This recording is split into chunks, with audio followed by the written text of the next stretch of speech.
ফেব্রুয়ারি মাসের যে ঘোষিত সময়, সেই সময়ের মধ্যে নিশ্চয়ই আপনার অনুষ্ঠিত হবে। আজকে তাই আমি কথা বাড়াবো না। আমি আপনাদের অবদান, আপনাদের যে ভাইরা যারা চলে গেছেন তাদের অবদান, যারা আহত হয়েছেন, পঙ্গু হয়েছে, তাদের অবদান আমরা যেন চিরকাল স্মরণ রাখি। আমার খুব দুঃখ হয় যখন দেখি যে আমাদের আহত ভাইয়েরা তারা বলছে যে আমরা কোনো সহযোগিতা পাচ্ছি না। কই এই সরকার কেন এখন পর্যন্ত তাদের সেই ব্যবস্থা করেনি? আমরা এই যে দেখুন 142 জন ছাত্রদের একটা তালিকা আছে এখানে।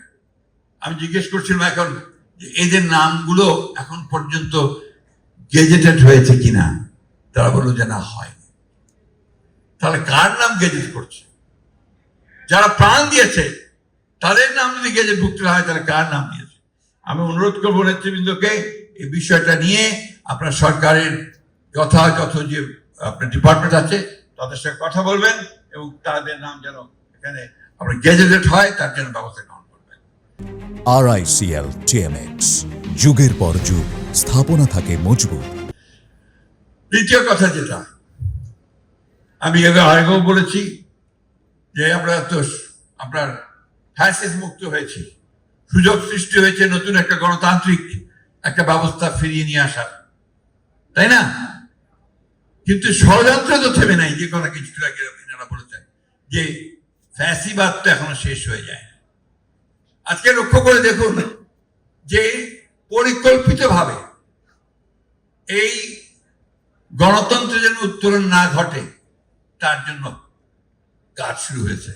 সোশ্যাল মিডিয়াতে বিভিন্নভাবে কাজ করা হচ্ছে, নেতাদের বিরুদ্ধে কথা বলা হচ্ছে। এমনকি আমার নেতা তারেক রহমান সম্পর্কে অশ্লীল অশ্রাব্য ভাষায় কথা বলা হচ্ছে। এটা কেন করা হচ্ছে? ভয়ে পেয়ে। তারা ভয় পেয়েছে। তারেক রহমান তো জাতীয় নেতা হিসেবে ও অলরেডি প্রতিষ্ঠিত হয়ে গেছেন, সুতরাং তিনি যদি ফিরে আসেন তাহলে তারা যাবে কোথায়? আমি এটুকু আশ্বাস দিতে পারি তাদেরকে যে তারা সঠিক জায়গায় থাকবে। প্রিয় বন্ধুগণ, এই কথাগুলো আমাদের মাথায় রাখতে হবে। আমাদের সংগ্রাম শেষ হয়ে যায়নি। আমাদের যে শত্রু চতুর্দিকে, আমাদের শত্রু নাকি গণতন্ত্রের শত্রু, বিএনপি শত্রু না, মনে রাখবেন। BNP is democracy, BNP is freedom, BNP হচ্ছে উন্নয়ন, ডেভেলপমেন্ট। এই কথা মাথায় রাখবেন। আমরাই করেছি, এটা আমরাই করব এবং ভবিষ্যতে আমরাই বাংলাদেশকে একেবারে উন্নয়নের চরমে নিয়ে যাব। আপনারা নেবেন, ইয়াং জেনারেশন। আমরা হয়তো থাকবো না, কিন্তু আমরা দেখবো যে আপনারাই সেখানে নিয়ে গেছেন। আজকে ওই জন্যে এদের কোনো পাতা ফাঁদে আমরা পা দেব না। এরা ফাঁদ পাচ্ছে, আমাদেরকে প্রভোগ করছে যে আমরা যেন আপনার ঝাঁপিয়ে পড়ি, প্রতিবাদ করি, কনফ্রন্টেশন করি, এমন একটা অবস্থা তৈরি করি যেন গণতন্ত্রের উত্তরণটা ব্যাহত হয়। এটাতে আমরা পা দেব না। আমরা অত্যন্ত ধৈর্যের সঙ্গে, সহনশীলতার সঙ্গে, শান্তির সঙ্গে আমরা আমাদের নেতার যে নির্দেশিত পথ, আমাদের নেত্রীর নির্দেশিত পথ, সেই পথ ধরে আমরা গণতন্ত্রের দিকে এগিয়ে যাব। গোলমালটা শুরু হয়েছে কোথায়?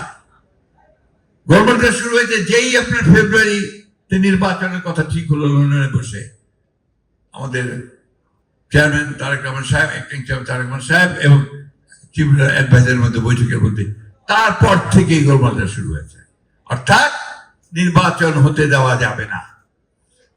কিন্তু এদেশের মানুষ তারা বরাবরই সংগ্রাম করেছে, লড়াই করেছে, তাদের যেটা দাবি সে দাবিকে আদায় করে নিয়েছে। এবং এই নির্বাচনও অবশ্যই দেখবেন ওই আপনার ফেব্রুয়ারি মাসের যে ঘোষিত সময়, সেই সময়ের মধ্যে নিশ্চয়ই আপনার অনুষ্ঠিত হবে।